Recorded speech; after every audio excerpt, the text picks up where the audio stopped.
ఎంత సెలబ్రిటీలు అయినా వారు కూడా మనుషులే కదా.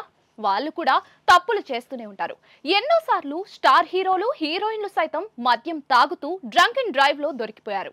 యాక్సిడెంట్స్ చేసి కేసుల్లో ఇరుక్కున్నారు కూడా. ఇక ఇప్పుడు కుర్ర హీరో బెల్లంకొండ సాయి శ్రీనివాస్ సైతం ఒక చిన్న తప్పు చేసి ట్రాఫిక్ పోలీస్ కంటపడ్డాడు. సాధారణంగా హైదరాబాద్ ట్రాఫిక్ ఎలా ఉంటుందో అందరికీ తెలిసిందే. అందుకే కొందరు త్వరగా వెళ్లాలని రాంగ్ రూట్ లో వెళ్తూ ఉంటారు. ట్రాఫిక్ పోలీస్ కంట పడనంత వరకు ఓకే, కానీ ఒక్కసారి పోలీస్ కంట పడ్డారా అంతే సంగతి.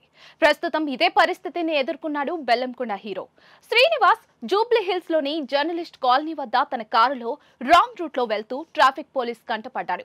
ఫుల్ స్పీడ్ తో అతని పైకే కారును దూసుకుపోయాడు. వెంటనే కారును ఆపిన సదరు ట్రాఫిక్ పోలీస్ సెలబ్రిటీ కదా అని వదిలేయలేదు. రాంగ్ రూట్ లో వచ్చినందుకు ట్రాఫిక్ పోలీస్ శ్రీనివాస్ ను నిలదీశాడు. ఎందుకు వచ్చావని కడిగి పాడేశాడు.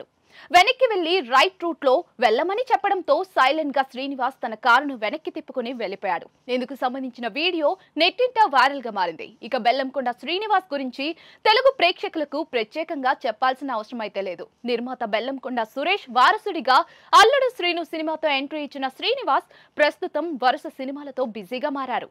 ఆయన నటించిన భైరవం సినిమాతో ఈ కుర్ర హీరో విజయాన్ని అందుకుంటాడో లేదో చూడాలి.